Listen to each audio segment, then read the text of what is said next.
ora and welcome to the Aotearoa Rugby Pod. After a wonderful Super Round, plenty of great results. The Waratahs got up for Jipper, the Rebels got up for Bryn, and also we've got a studio guest for the first part of the show. I'll introduce in just a second around the shape of the game and the forum that World Rugby had last week. We'll talk Aupiki, we'll talk Six Nations, the big games coming up this weekend, England versus Ireland, of course the tipping comp, and your emails. So, with no further ado, let's introduce the guys. First up, let's go to Bryn Hall over in Japan. Bryn, welcome in, mate. Good week for you? No, not a great week, Ross. I think that's pretty clear. I think the Waratahs came good for Super Round, but no good for the Crusaders. But happily that Benno keeps on the show, so my smile is going to be a lot bigger this week with him on the show. Well, there's your introduction. Ben, welcome to the show. You're on to talk about the shape of the game. Got James Parsons next to you, Blues Centurion. Let's get straight into it. The shape of the game for him. What was the point? What was it about? Yeah, thanks, Ross. Good to be here, and thanks, Bryn, for that. Like, I'm not refereeing you anymore, so you don't need to be nice to me. But so I've just got back. So London, we had 3 days shape of the game. We had probably the biggest stakeholders in World Rugby in one room. We had players, current players, ex-players, coaches, CEOs of all the big unions, competitions, and realising that the game's in a state where we need to improve it, not just for the players on the field in terms of safety, but the fans and the spectacle off the field as well, because there hasn't been a lot of growth in the last probably, I think, 10 to 20 years in that area. So it was exciting because we've really seen that we need to change it. So we need to change things like the TMO. What do we do with the red cards? And how do we make the game more enjoyable for people, not just in the current countries that love rugby, but how do we expand it into other markets as well? So it was a really good few days. If that's the case, what are the key takeouts as far as what the fans want from what you can see?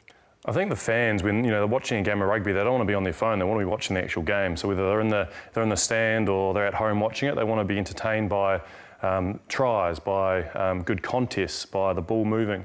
They want to be entertained also by understanding what the referee's doing, so easy to follow decisions. So these are all the things that we have as a foundation in the game of rugby, but there's a big space for us to move in to make it better. And that takes everyone, including the Players Association, to get this going, right? 100%. It takes everyone to buy into what it's about. But I agree.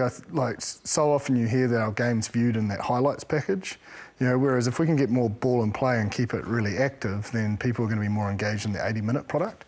And hopefully push them to having bums on seats and then obviously eyes on screens. So I think it's exciting. I think all these discussions are good, but I think the key will be how soon it can be actioned. We sort of were asked last week, why does Super Rugby have to change all their stuff and then expect our test players to go to test match level and play different rules? And I think ideally we get to a point that everyone is under the same rules and it's, I suppose, not governed differently in either hemisphere. It makes it easier for you guys when you're going up to world events and obviously makes it easier for players going between the two teams. But it's not just the ball and play, it's about the quality of the ball and play, right? It's about what's happening when the ball is in play. Well, yes and no, because you sort of want the fatigue factor. The more ball and play, the more you fatigue. So there's potential for more errors, but it's what you can do off the back of those errors and the space you can attack. Just one thing, Ben, I think with the fact that you're able to go to the Six Nations and then come back to Super Rugby Pacific, there's some things that we think that should be introduced to the international game. But for you as a ref that gets to do both, hemispheres, what's the rules that you've enjoyed from Super Rugby or something from the Six Nations that you think should be, changed?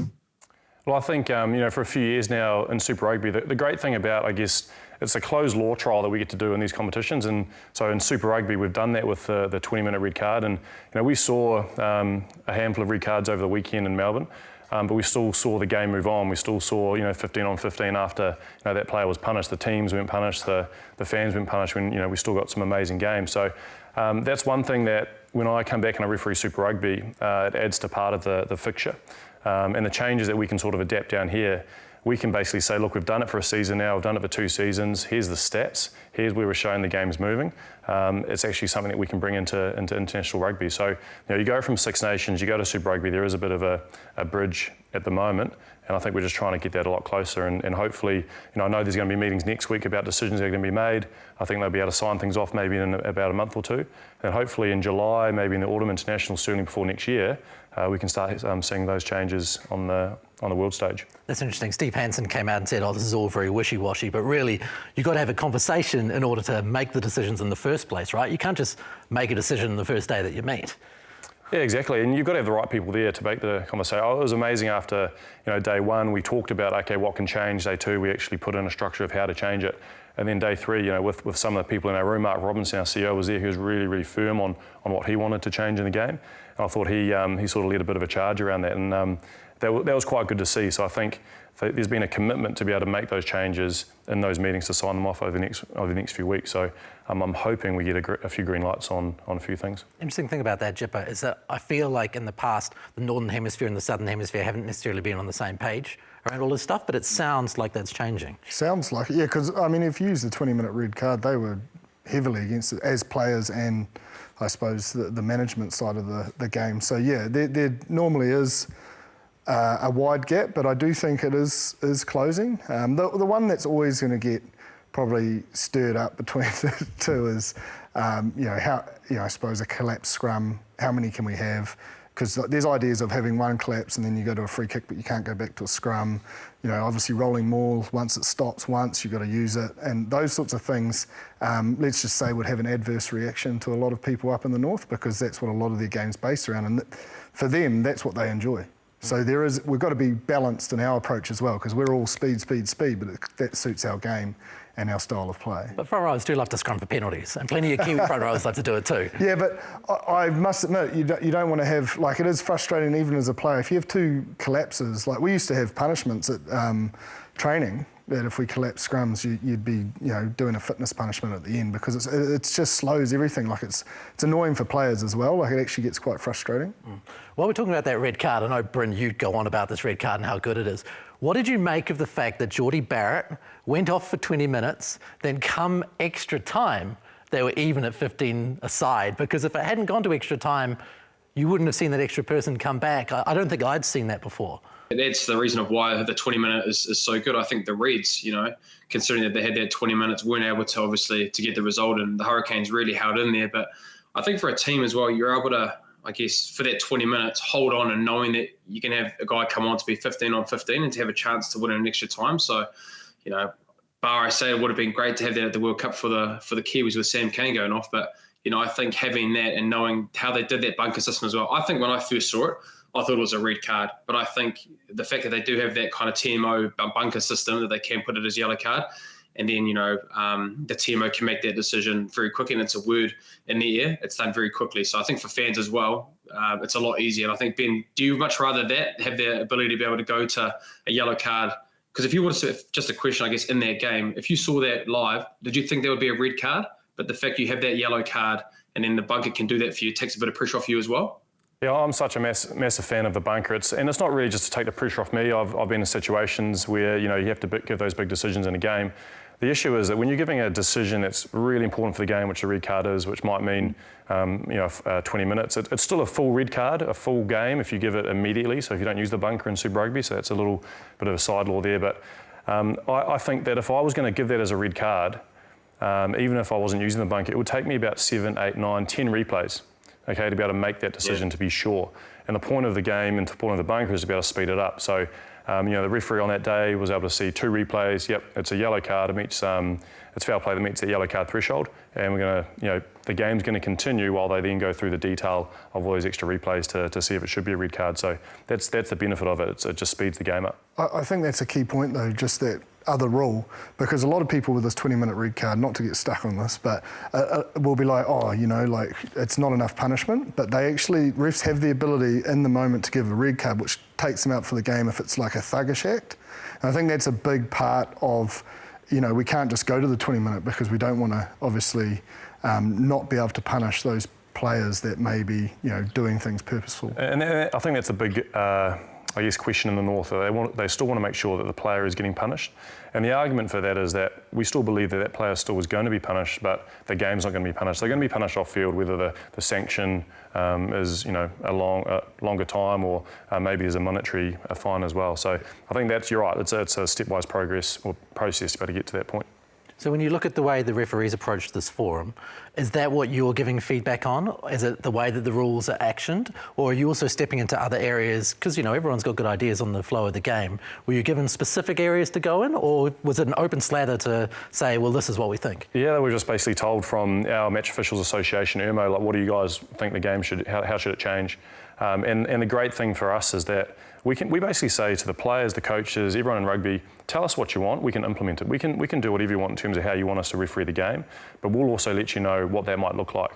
The big things for us around it were, we want to be able to try and speed the game up as much as we can, but we also realise that the TMO protocol at the moment, there's a few little bits in there that we need to try and fix. We believe that it's important that TMO can make a live call, just for an obvious forward pass, an obvious knock on, just like an AR.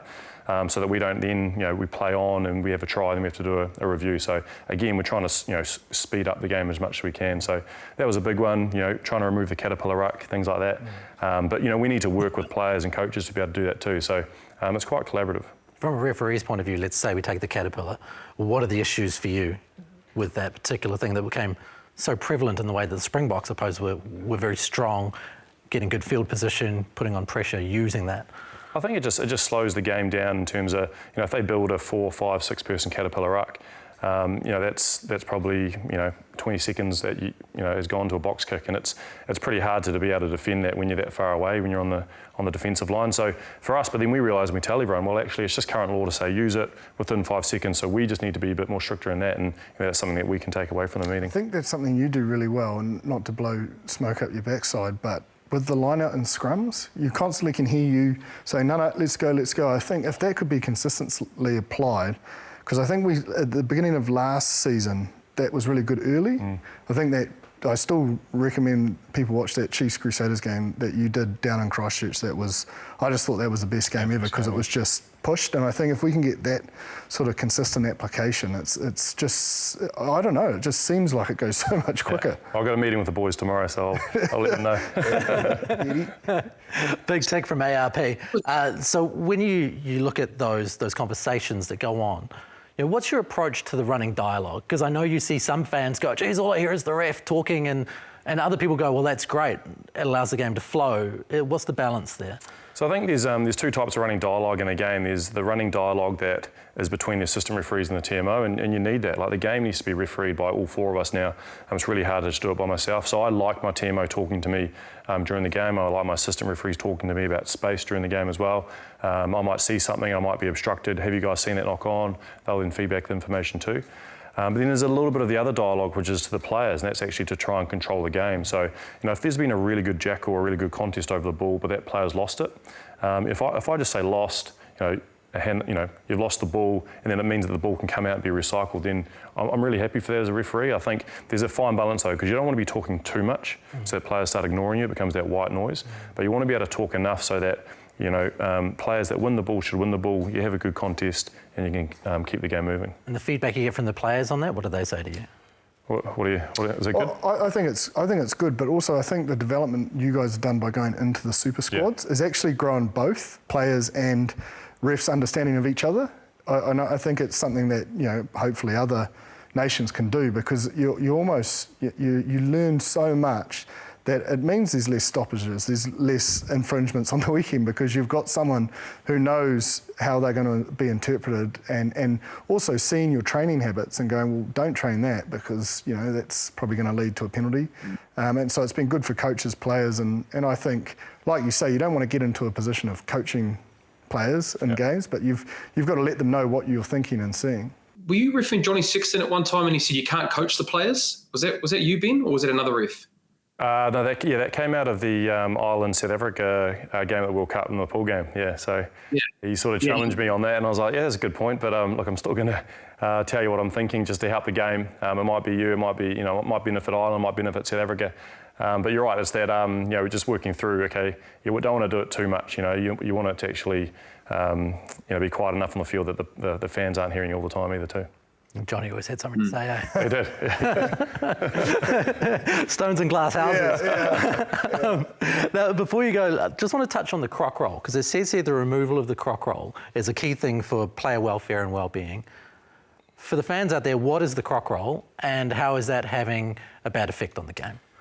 So my understanding of the Croc Roll is when the jackler's over the ball, the way to remove that is to come over the top of the back and actually roll them to the side to remove them. I think it's sort of developed over the last few years because the jackler's gotten lower and lower onto the ball. We've created these head contact protocols where you can't hit the head, so you've got to sort of come from the side. So a player over the ball who's low is really hard to move. But then over the last few years, in the Premiership, even in some international games, we've had some horrific injuries where the player's been moved to the side and the weight of the body's fallen on that limb or that joint and has caused a really horrific injury. So I know the Players Association at this meeting, they really wanted to get rid of the Croc Roll for that. Whilst the incidence of the injury doesn't happen every time a Croc Roll happens, but it's career ending. Like players actually leave the field and they don't really return after that because of the injuries that they have their knee. So that's something that they wanted to bring in quite quickly. Again, as referees, it's one of those ones where we'd be able to referee it, but also if it's coached out of the game, it'll make it a lot easier as well. So I think that's something that could be an easy low-hanging fruit for coaches to be able to take out of the game. But then and this is the issue with these meetings, is that you've got to work out, okay, if you make a change here, what is it going to mean elsewhere? And you have all these other fall-off effects that can happen when you change one rule. So that's what we have to be careful about. A good example of that is the 50-20. We had an email through from PLC266 on YouTube, called it a dumb rule, but I don't think that's the case, Jim. No, look, I personally think it's been the best rule to be brought in, and I also think it should go a step further and you should be allowed to pass the ball back over the 50 to get a 50-22, purely because the rule allows you to manipulate defence, and defence are going to give you the pictures from an attacking point of view how to, sort of put yourself in the position and take advantage of wherever the space is. So if they've got the two fullbacks or one fullback, then that kick space is going to be available. If they bring the wingers up, that kick space is available. If they drop them back and there's three in the backfield, the space is on the edge. So you can get your kick pass or you can go through the hands and so forth. And what it allows is attacking rugby, because there's going to be space somewhere because you have to protect it. And if you don't, you take the kick and you take the line out close to line. It's as good as a penalty. From a referee's point of view, when you see those changes, how much does it change what you do as far as where you're looking and where your touches are looking? Yeah, it changes our role clarity. So I remember when the 50-22 came in, it was quite hard for us because we only really had to know if a player was inside the 22 or not, if the kick went down the full. But now we brought in this other rule where, in the middle of the field, we've got a lot of dynamic tackles, rucks happening, a lot of contests, so we're really focused on that.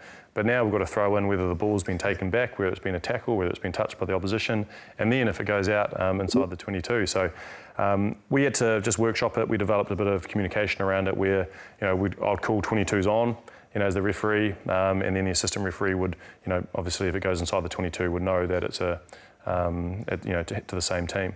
And if all else failed, we actually had the TMO coming in to help us, with a quick rewind. So it's easy for us now, and I agree with James. Like it's a great law because we've been able to see a lot more attacking rugby because of it. Awesome. Well, thank you very much for joining us. You've got to head off and go to a meeting, but we thank you for coming in and giving us a bit of a lowdown on how things went with the shape of the game. Pleasure, absolute pleasure. Thanks.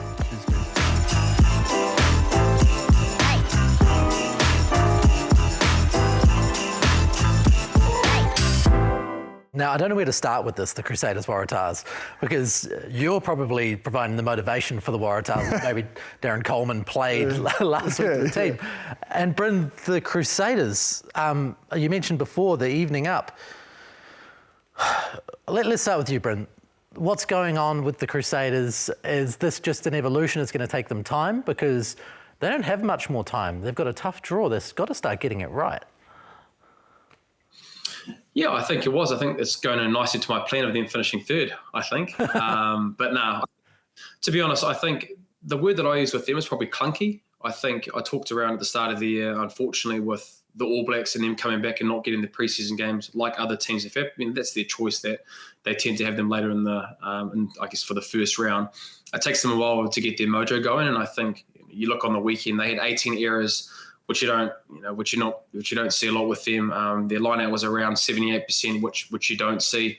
And then also the steal and turnovers of the Waratahs to be able to get at the breakdown was 10. So, they weren't able to build that momentum and have the rhythm throughout the game. So I think the last 2 weeks they've had moments where they've had patches that have been really good, but then they've had moments where it's been pretty horrific. So I think, going to to the Drua is going to be a really tough game. I think if you look at the start of the year, they might have been wanting to give guys opportunities, but I think being 0-2 and knowing how hard it is to win in Fiji, I guess a conversation might have to happen around sending your full strength team or pretty close to it. And then I think, playing the top 23 for the next 3 to 4 rounds going into the bye with the 0-2 start.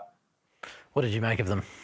Well, I always believe in the adage, defence wins championships, and I think the Tars' defensive pressure, and just to jump off the back of the breakdown, I thought they won the breakdown in particular defensively because they slowed the ball down and it allowed them time to get set and put that, because if you look at their try as a charge down, that's through slow ball, allowed him to get up and get in that kicking space.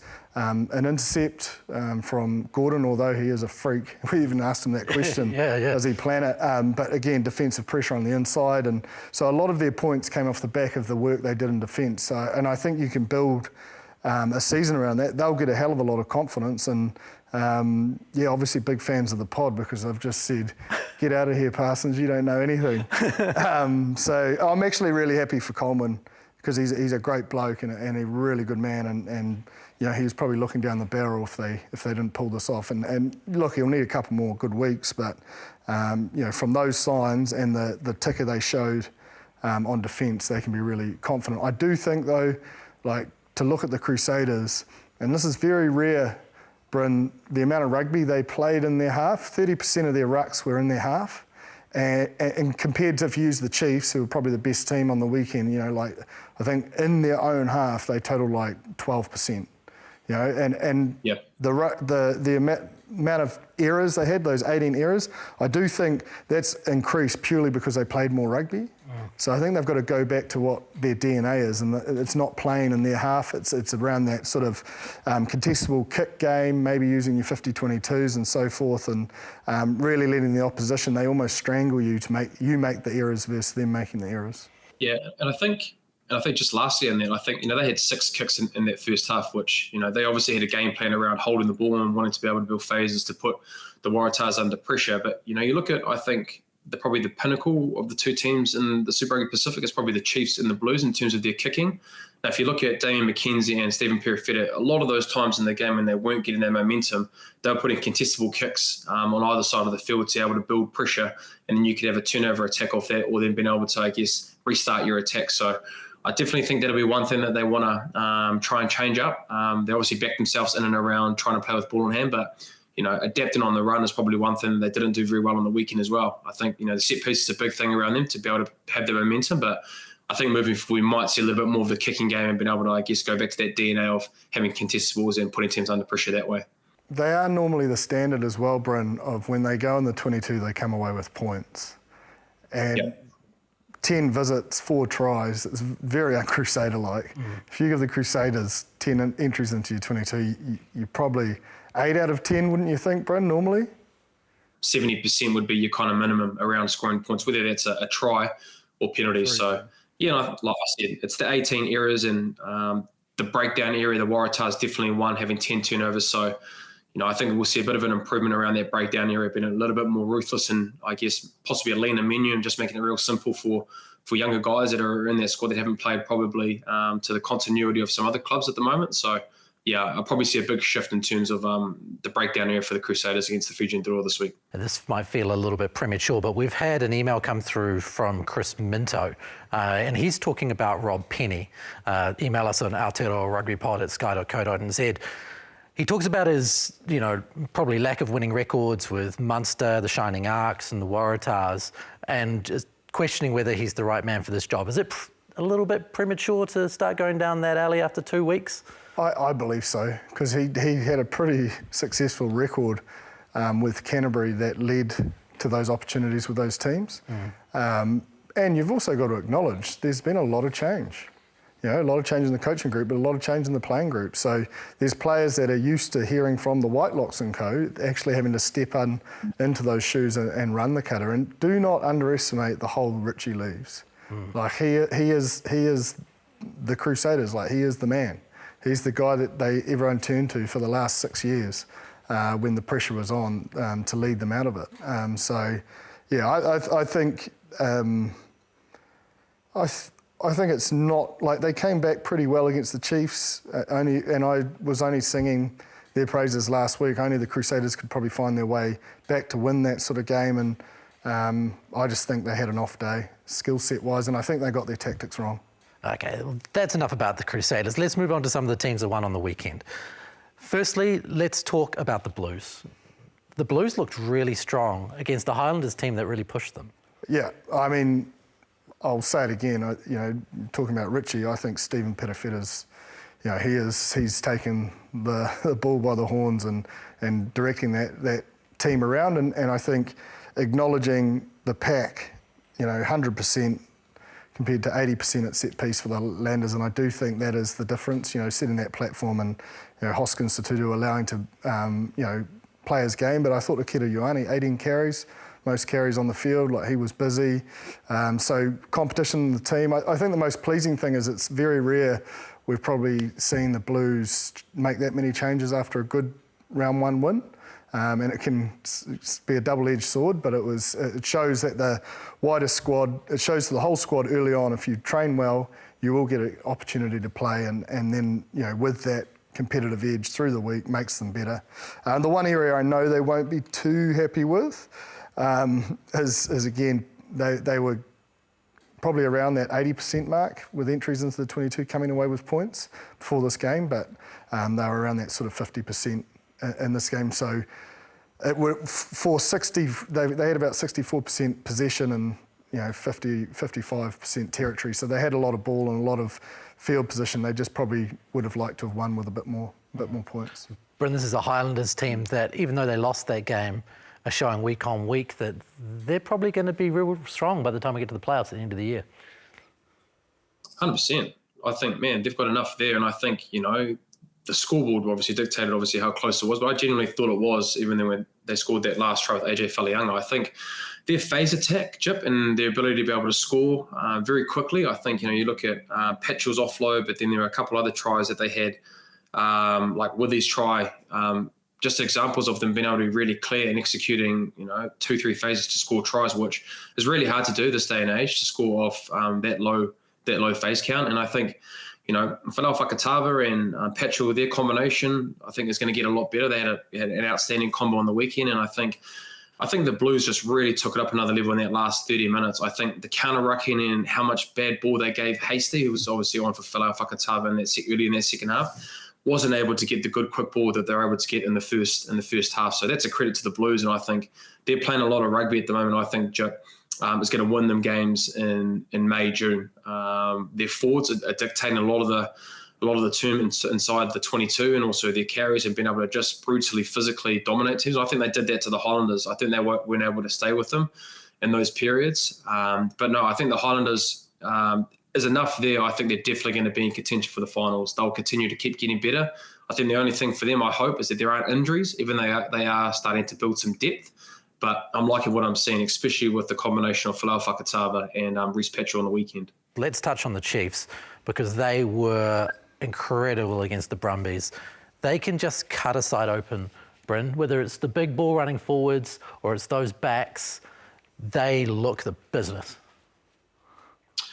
Look, I think for that game, I think everything for them. I think, you're looking at their attack. I think they're the best attacking team phase play wise. The amount of questions that they ask, you look at even Sotoro's try in the 17th minute, the animation of their forwards from out the back, the pillars outside, Damian McKenzie, and then obviously Sean Stevenson gives that wide ball. But you look at Luke Jacobson in that clip, you look at the line and how deliberate he is, and he runs that line to be able to suck people in, to give the likes of the opportunity out wide.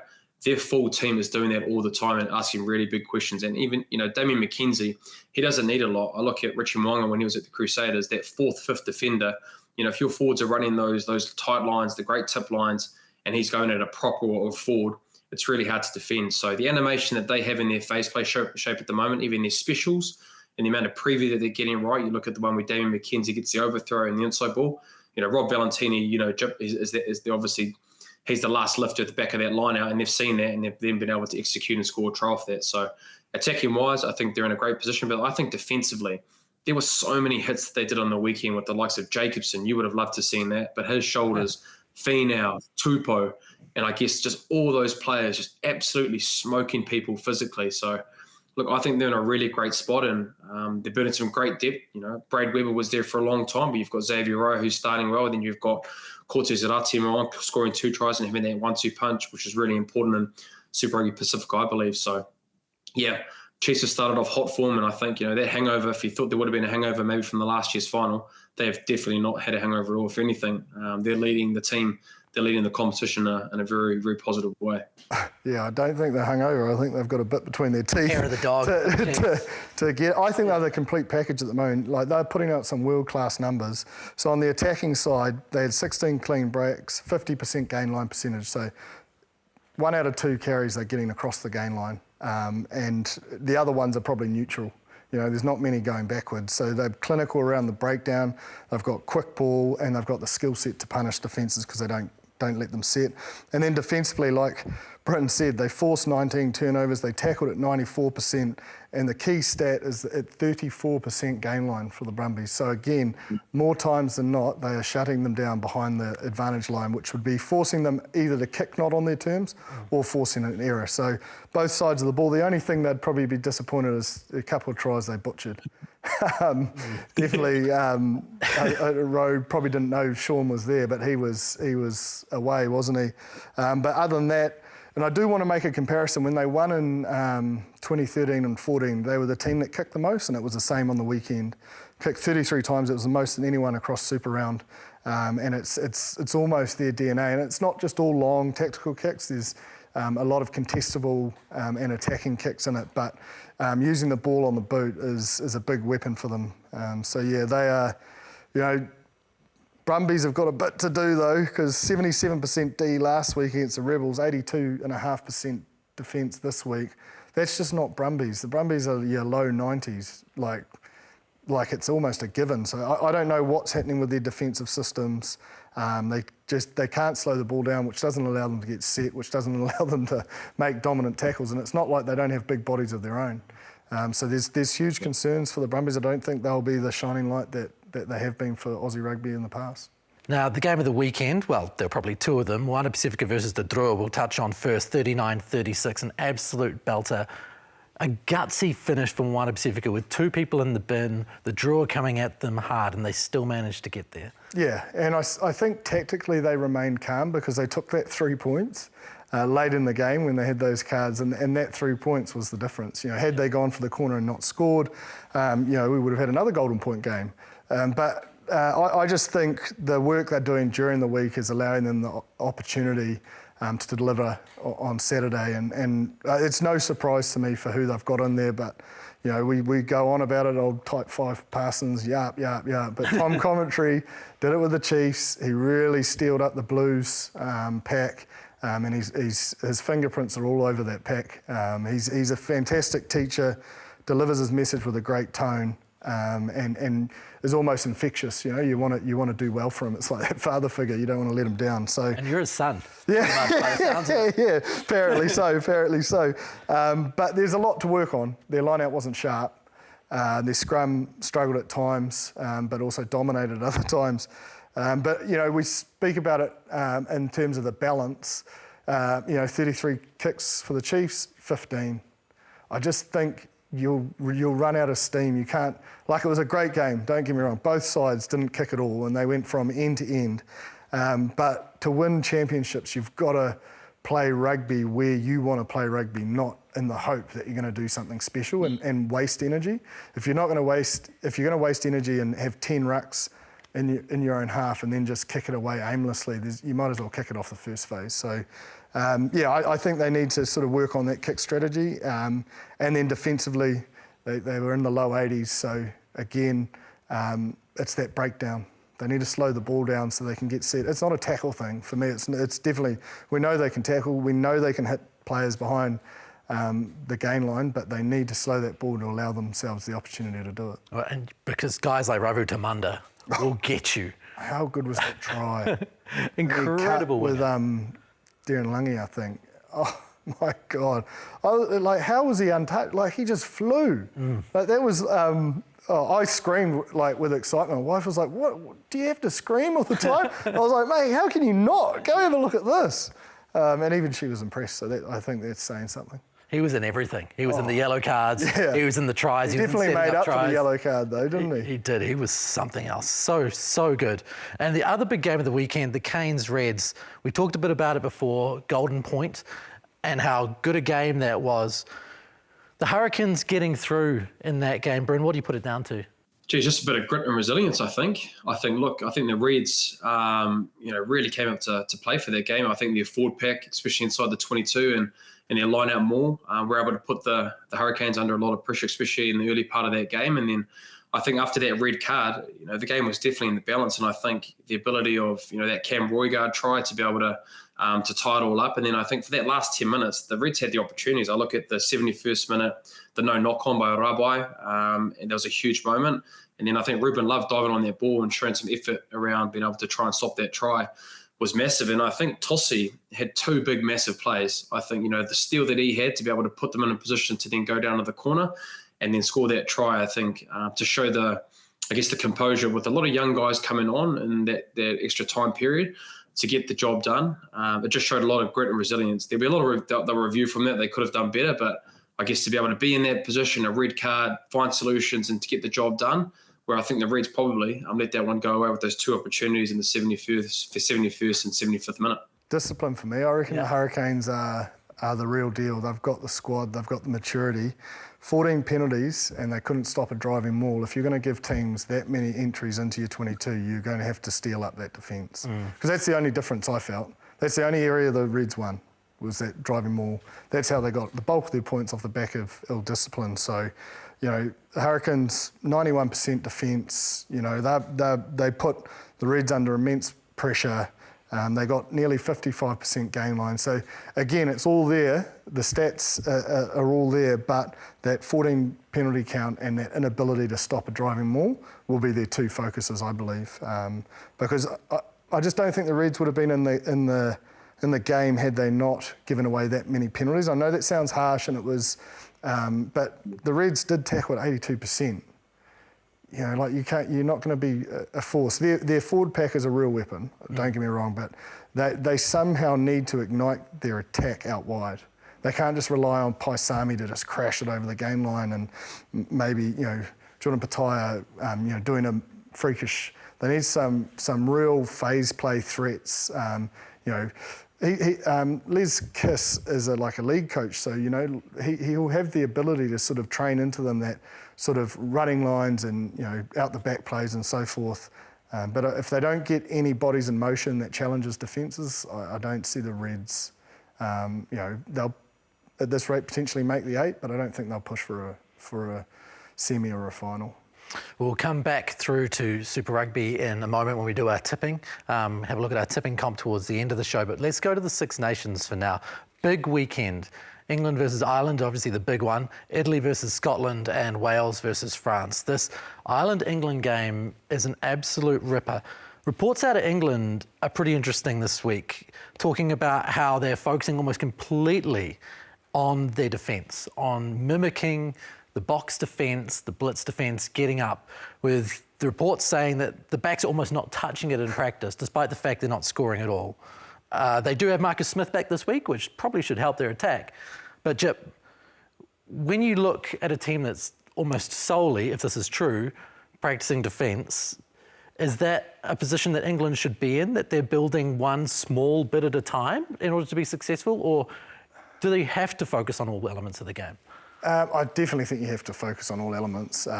You'd hope there are some key pillars there that you don't have to labour the point too much, because they are at the highest point of the game. What I would say that concerns me, if backs aren't touching the ball, then their blitz D isn't working, because the whole reason you do blitz D is to force errors to then attack off. So maybe they should play a few more phases if they are forcing those errors. But I agree, like blitz D, you've got to train a lot. You do, because if you don't get it right, it could end in tears really quick. So I think there is an understanding of that if that is their game plan, then they probably do need to spend the time on it. Because if they don't know each other inside out and how they're going to do it, then there'll be gaping holes against an Irish side that has great depth and great punch onto the ball. Could get ugly. Yeah, I think to go to Jip's point, I think the line speed blitz defense takes a lot of time. It's just not a 1 to 2 week thing, and I'm not too sure if that's been their defenses and that it's been that high of pressure. They have shown a form of being able to get a little bit high and putting teams under pressure, but if they're talking about the Springboks blitz defense, like sometimes they're going 3 to 4 in, and they're leaving 3 or 4 guys on the outside. That's how the Springboks would put teams under pressure. I guess, I think for me personally, I think it'd be more so around the physicality breakdown and being able to slow down the ball. I think when you've shown, when the French have won games, the All Blacks winning games, that they were able to slow down Ireland, not all the time, but for long periods of the game, being able to frustrate them and not get that continuity and being able to play on top of teams, which the Chiefs have been doing, for an example. So I think, if they're going to have that mindset, hopefully you have to think if they're all spending a lot of time on their defense, they'll be at least for the majority of the game, having a clear understanding of what their role is, of who they need to get to, and then, being able to put the backs under pressure. But if that's what they're going to do, it must be a lot of kicking, going to be able to go into effort areas around their box kicking, their contestable games, and I guess trying to strangle the Irish, like I guess the South Africans have done in the past. Sometimes less is better as well. Like their attack just has had no mojo all season. So maybe doing less of it might, make the back three hungry to get involved and prove a point. Like in a weird way, it might work for them. And Marcus Smith potentially coming back would be extremely helpful for that, because he is their natural attacker, isn't he? And with him in the 10 jersey as opposed to 15. That's where I'd have him. If they're struggling to light their attack up, someone like Marcus Smith, with how flat he'll sit and the defenders he'll attract, then there's that space elsewhere. And if the back three are annoyed they're not touching the ball at training, well, they can change that by doing it on game day and make a point to the coach. If you look at that and then look at what Ireland are doing right now, is there any chance? Do you see a world where England get up at Twickenham? I think the fact that it's Twickenham, you've got to be respectful enough to give them, a real chance. I do think that home fan base is big in the Six Nations, but I mean, it's Ireland's to lose. Like, they are just so clinical at the moment. Like, it's hard to really, like, I genuinely think they've got better since the World Cup, and they've had Johnny Sexton leave, which, to be honest, has surprised me. Yeah, but let's have a look at these games on the weekend then, with our tipping. Okay, England, Ireland, obviously you think Ireland, and same for you. Yep. Italy versus Scotland, I think. Scotland away. You're quite happy with Scotland away? Scotland. Yeah, despite the fact that Italy looked relatively good against France, even though France were a bit weak a couple of weeks ago? No, I just think with what's on the line for Scotland, and I think they've shown in the last couple of years the games that they should win. Against an Italy or Wales, they've been able to do that. So I don't see that changing. I think they get a win, and hopefully with a bonus point, and then gives them opportunity to go for the Six Nations in that following week against Ireland. Right, and then Wales versus France. Tough one. Where is it? At Millennium Stadium? It is. I'll go home team Wales. Yeah.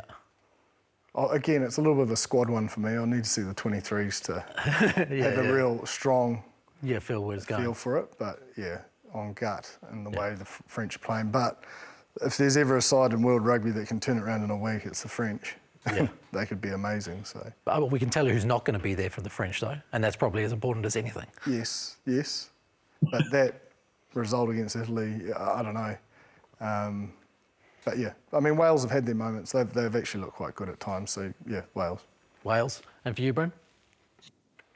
Yeah, I want to pick Wales, but I think with the pressure that's on that French team though, with their game against Italy, you just have to think they'd bar up. And look, they've been there or thereabouts, number one, number two in the world before this year, and you'd have to think they would have something to, having that kind of calibre of a team for that long period of time would have to count for something. I know Dupont's not there, but I reckon there'd be a fire burning in the French. So I'm going to pick the French, but would not be surprised if the Welsh get the win though as well. Oh, I love it when this happens. I do love it next week. Let's see who wins. Okay, moving on. Super Rugby Aotearoa, opening weekend on the weekend. Some incredible performances across the board. There's a couple of people I want to talk about in particular. The Blues got up against Matatu. Didn't look that good to start with, but there were standout performances with the likes of Niall Williams-Guthrie, moving from the centres into open side flanker, coming up with the play of the game probably. Incredible player. Incredible play. And to see where she came from, the effort to not give up on that play, very Sevens-esque, because they're so used to defending when all hope looks like it's failed, that you can still pull off miracles. But we said last week that she's a massive player for the younger players to look at in terms of professionalism and how she goes about her business. I didn't foresee her playing at 7, but man, she made a good fist of it, and I think her time in Sevens probably gives her the ability to know, the tackle jackal or counter rucks, ruck positions. So yeah, extremely exciting for the Blues, and Sylvia, one of Sylvia's carries, she's tough to slot. She was great last year for the Black Ferns, and it looks like she's got even better. The one thing I loved about Opiki, and I think it's for the first weekend ever since this competition, and don't get, I suppose, confused by the scoreline in the Manawa Power game, it was tight. And that, again, like the Super Rugby Pacific, keeps eyeballs on it. It's exciting. It's it's got real tense intrigue right to the end. So it's a great start for that competition. Talk about it being an entertaining product. Well, not a lot of the teams have a kick strategy, so they literally run it from everywhere. So that ball in play is very high, which is a big difference in the female game. I would just say don't sleep on the power. 10 debutantes. They are extremely well coached and well drilled. They were so accurate at set piece. Yes, Luca Connor got 1 maul try, but there was 6 or 7 attempts, particularly in the first half. And there was a moment where they opted to take the 3 in the second half, and the game was and they were sort of in that 2-score zone.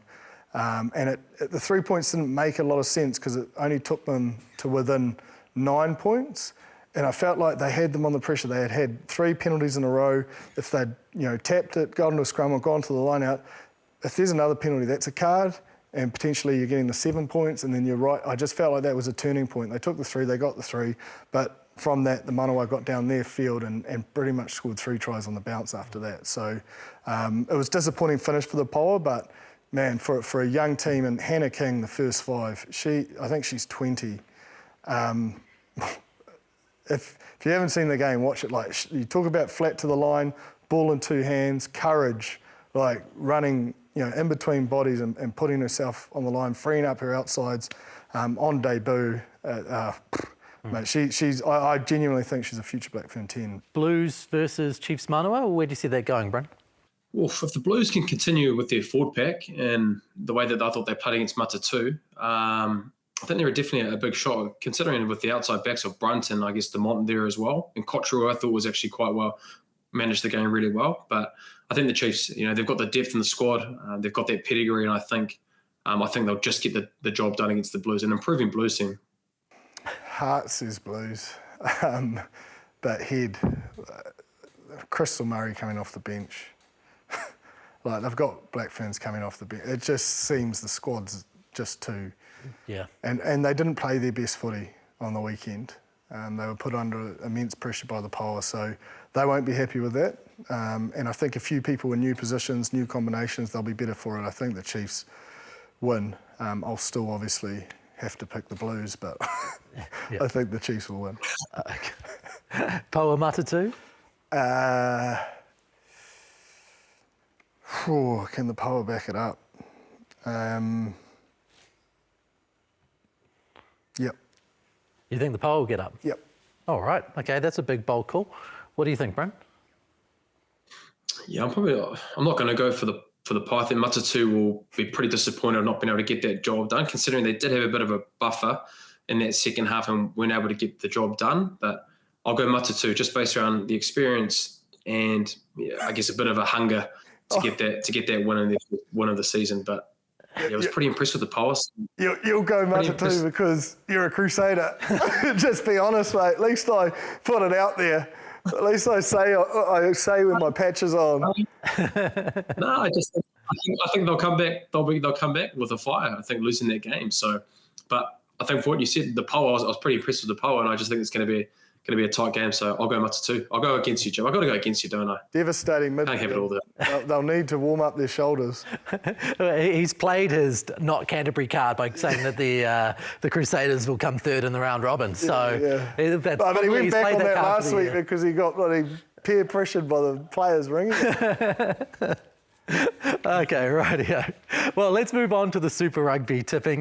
It was an interesting round in the Super round, but obviously a bit to go in this round. Everyone fell off a little bit in the tipping last week. Now, a reminder, we're going to do what we did last year. If you win our tipping comp, go to tipping.super.rugby, go to the Aotearoa Rugby Pod League. You have the chance to come on the show. We had a great time with last year's winner, Lim's Jerseys. He was a really good fella. So let's have a look at the tips for this round. Moana Pacifica versus the Rebels. Moana Pacifica. Moana Pacifica. Jipper's Waratahs versus the Highlanders. Where do you see that going? Where's that being played? Tars. No, I think the Highlanders. I think the Highlanders have shown enough in the past 2 weeks, and I think with what they're doing, first phase, and their attacking ability, I think they'll take the learnings of how they can get better in that breakdown, especially in the second half, attacking wise, and they'll get the job done against the Waratahs. All the lessons. Couldn't help myself. James Parsons doesn't want to, won't let grammatical incorrectness go by. Highlanders for me. Highlanders for you? Yep. Okay, fair enough. The Tars aren't tempting you after their performance? No, as I said, the Highlanders put in a pretty impressive shift, I felt, against the Blues. Nice. Okay, Drua versus Crusaders. This is an interesting game. It is. In Fiji. I'm going to have to go the Crusaders. They lost there last year. There's going to be a few demons, Yeah. They've got to come right. Well, that second half against the Chiefs, they've got it in them. Yeah. Difficult, though. Yep. Not an easy call. You're going Crusaders, I presume, Bryn? Yeah, we'll go the Crusaders. I think I'm just going to be interested to see who's actually going to go, whether they were going to send their strongest 23 or close to it. They'll be sending their strongest, man. There's no way they're going over there undercooked again. I have no doubt about that. Yeah, I'm thinking that as well. So, and the fact that they did lose there last year, they'll take the lessons and knowing that it's going to be a big week for them, not only just for that Fijian draw, but for their season as well. Being 0-3 would not be nice. Okay, the Brumbies versus the Force. This is an interesting clash. Brumbies I just don't get it. I can't work out how they've defensively just lost the plot. But the Force haven't really impressed me either compared to their pre-season form. I'd love them to put Chase Tiatia at 15. He needs to be more involved because he's that X factor. Canberra, they've got to come right. It's a great squad. Like when you read through their squad, they've got the players, so it's a system thing for me. If you're going on form right now, Bryn, Brumbies Force could be a battle at the end of the year for the wooden spoon, which seems crazy. I think possibly, maybe for the Force. I agree with Joe. I just think the Brumbies have got to come right. Pretty similar to the Crusaders, you almost wanted them to get it right, And I think this week they'll get it done. In Canberra, just hearing Lonergan after his match interview, he didn't seem too happy. So I think there'll be a bit of tough love in that week. So I'm going to go the Brumbies to get it done. But they're not playing the greatest rugby at the moment, but they've got to come good. Pretty similar to the Crusaders, you'd have to think. This is the tip I've been looking forward to. Canes versus Blues in Wellington. Blues. 100%. Yep. I think Geordie Barrett probably won't be there after the judiciary. Yeah, definitely. I think that's a big hole. Mind you, I thought Riley Higgins was pretty sharp off the bench. Nice little offload that nearly won it for them in regulation time. But look, you've got to acknowledge the Blues and where they're at. They are clinical in the facets, and statistically it stacks up. They'll probably want to take their opportunities more than they did against Highlanders. I think they'll get the job done. Bryn? Yeah, I think with how the Blues forwards are playing, I think that's an area they'll be licking their lips. I think the more around how much the Reds put them under pressure, they'll be thinking around how they can execute that under pressure. And then I think also just how their forwards are playing in general. They're just beating teams up and they're able to win contact areas, especially in the 22 area. They are just very clinical in there, even though they have made some mistakes, but they are very physical around that breakdown area. And I think the the game management, I think, with Stevie P and how they're playing the game when they haven't got momentum, they're able to win through their kicking game as well. So, yeah, I think it'll be a step too far for the Canes. Cool. What about the Chiefs? Do you think they'll get it done in Brisbane? Yep, they will continue. They will continue their dominance against the Reds this week. Yeah, without a doubt. Yeah, good-looking team. They're just, as I said, complete package at the moment. Yeah, looking good. Luke Jacobson's looking good. And Nano Saturo's looking good. David McKenzie's looking good. I think he's the key, though. If they lose him, they do lose a bit. Like I thought Josh Ioane played really well and all the minutes he's had. But it seems to be, he's like the Richie Mo'unga for them by the looks. Yeah. Well, that's another Aotearoa Rugby Pod for the week. Jipper, thanks again, mate. And Bryn, appreciate your time, as always. Thanks, boys. Always a pleasure, never. We will see you next week. Please send us an email, aotearoarugbypod@sky.co.nz. Get into the comments section on YouTube. Get in touch with us. Get into the tipping competition and join our league. Appreciate you watching, listening, whether you're doing it on Rugby Pass, on Sky Sport, or you're looking at the audio pod. We appreciate you coming into this and enjoying Aotearoa Rugby Pod with us. Catch you next week. Mā te wā.